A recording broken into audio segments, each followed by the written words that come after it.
Hello to all the emerging scientists joining us today. My name is Professor Christia, and I would like to welcome you to Henkel Researchers World at Mill River Park.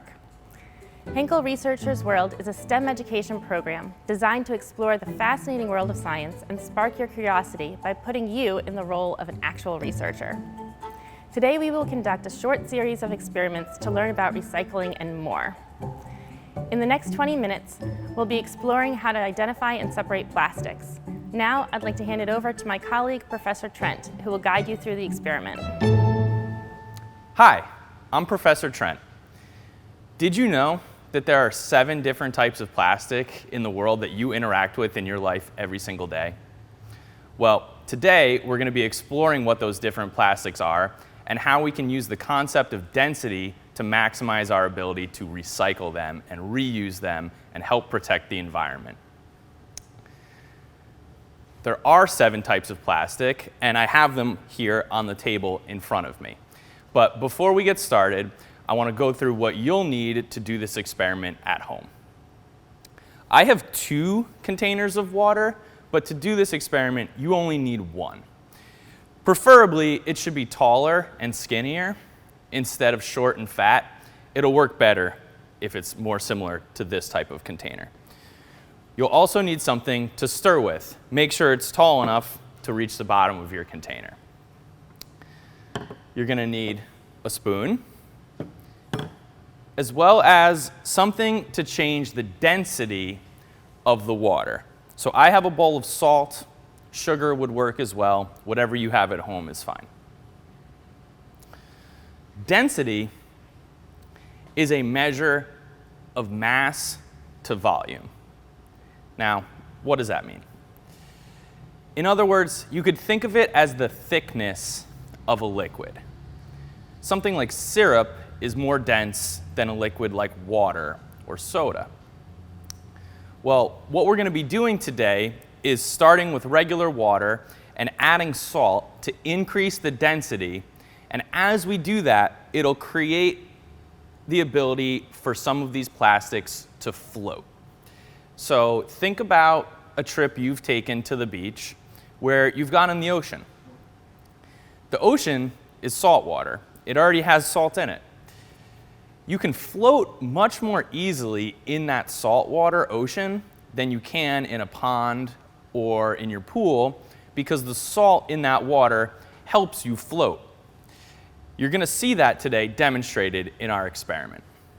So what I'm going to be doing is taking these 7 different plastics, which we've collected from everyday items, and adding them to these 2 containers of water. This container is going to be what is called our control.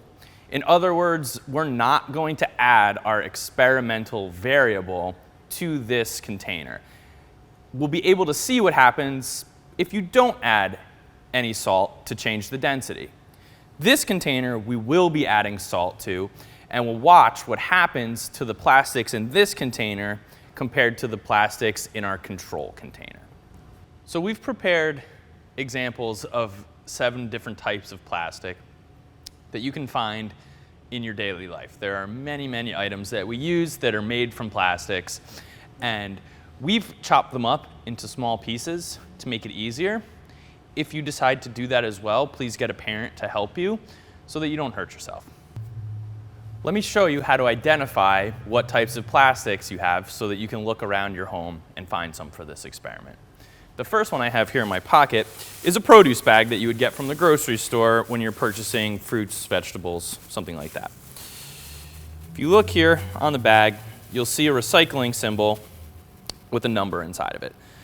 This type of grocery bag is a recyclable plastic number 2. I also have a bottle of cleaner here, where if you flip it over and look on the bottom, you'll again see that same triangular recycling symbol, and this one is a plastic number 1. So there are 7 types of plastic, and I have them all sorted out here. We're going to start at this end with plastic number 1. It's a PET plastic. It's a Mylar balloon, the type you would get from the store for a birthday party. So I'm going to add some of this here, and I'm going to add some to our control.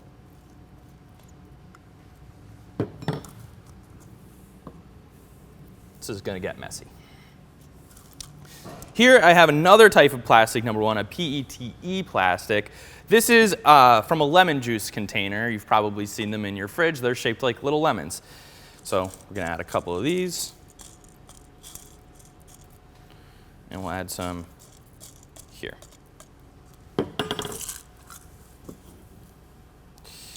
Here we have the produce bag. Toss a couple of those in.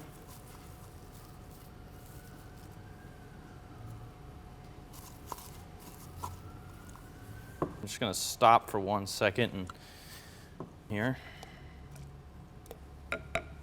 Create some room for us.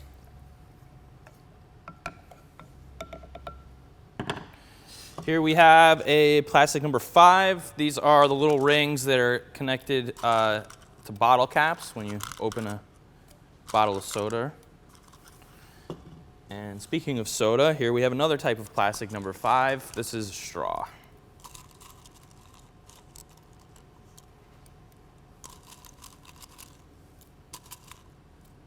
Okay. Next we have a yogurt container. And you'll notice that as you're doing this, these plastics, they actually feel quite different. This is a very brittle, hard plastic as opposed to the bottle cap or the straw, which is a much softer feeling. And the final type here is a plastic number 7. This is from a CD or DVD disc.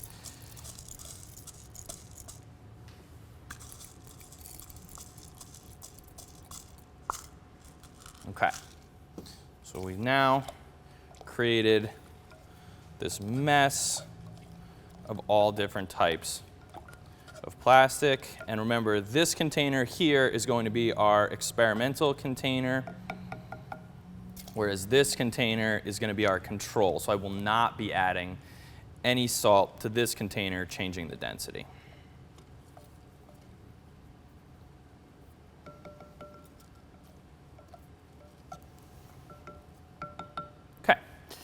So now you can see that there's plastics suspended at different levels of this container. Some immediately go to the top, others sink down to the bottom. Right now, the density of this water is unchanged. It's just like any regular tap water that you would get out of your sink. And what happens at a recycling plant once the town has come and collected the recyclables off the curb at your house and all your neighbors is they dump all of your plastic waste into containers just like these, but much, much larger.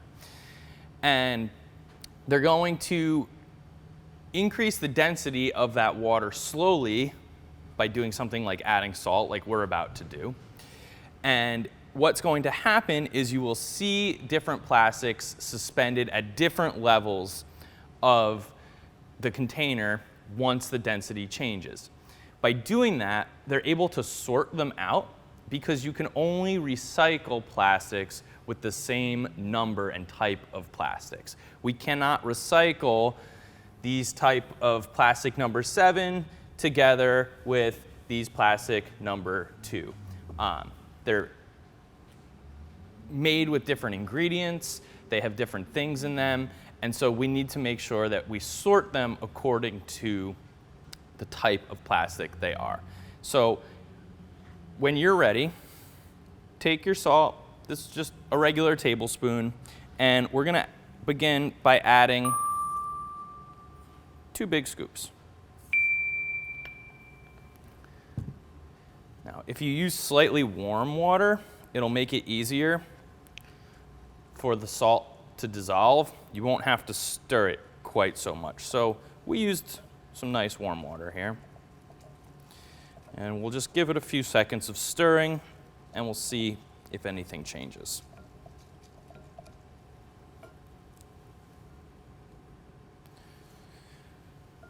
So, as I said, there are some plastics that they just float at the top immediately. Those ones are easy to sort out because they're already at the top of the water column. at most recycling plants, there would be some sort of machine arm that would just kind of come across and sweep those out of there and sort them off to the side. So now that we've added our salt, you can see that some of these plastics are beginning to float, or at the very least, they're kind of standing up at the bottom here, which if we compare it to our control, you'll see that those ones are not doing that. So immediately we could tell that by changing the density of this water, something's beginning to happen. We're beginning to see some results. So let's go ahead and add a couple more spoonfuls of salt.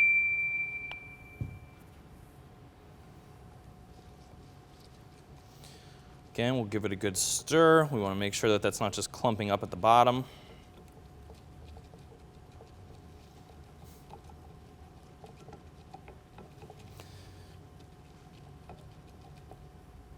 Okay, give that 1 second to settle.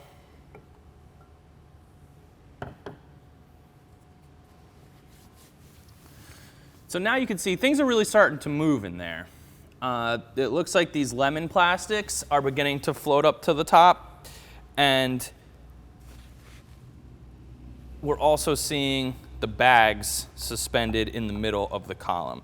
You really want to make sure you're stirring this well, otherwise I can tell by just looking in there that the salt is all clumped up on the bottom.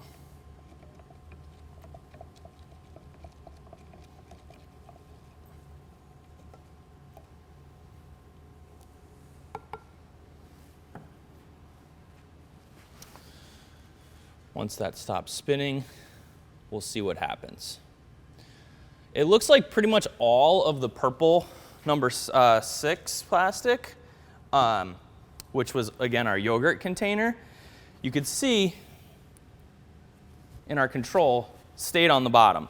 Once we added this salt, that immediately brought those to the top of the water column because the water is now dense enough to support those plastic particles and allow them to float. So the only 2 plastics that are left on the bottom now are our plastic number 7, the CD, and our plastic number 1 from the lemon container. So let's continue to add some more salt and see if we can't get those to float as well.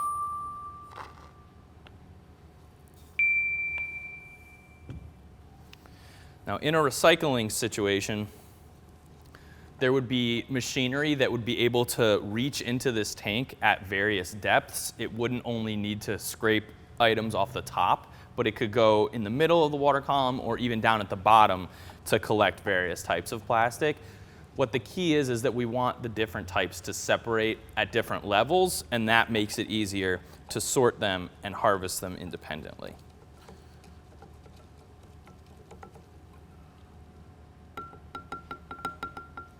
Okay, I think we've got something here.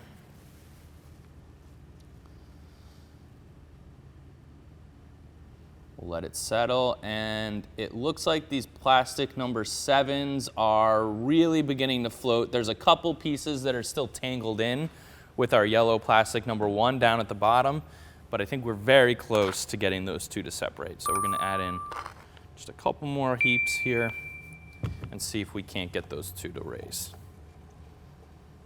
It's getting very thick. You can tell the density is changing.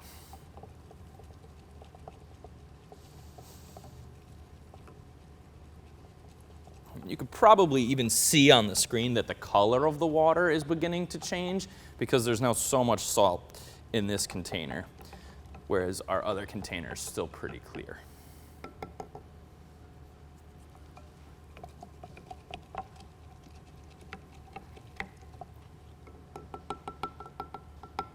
Okay, let that settle, and let's see what we've got.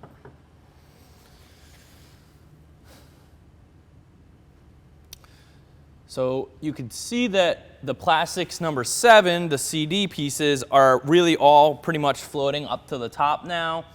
There's a few still tangled down at the bottom, but they're working their way up.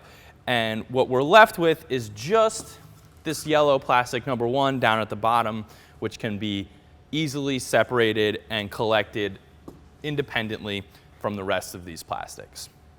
So today's experiment demonstrated on a small scale what many communities around the world do in utilizing density as a tool for sorting out plastics and maximizing the ability to recycle and prevent those plastics from getting out into the environment and causing harm to people or animals. So until next time, thank you for joining us, and we'll see you again soon for another Researcher's World experiment.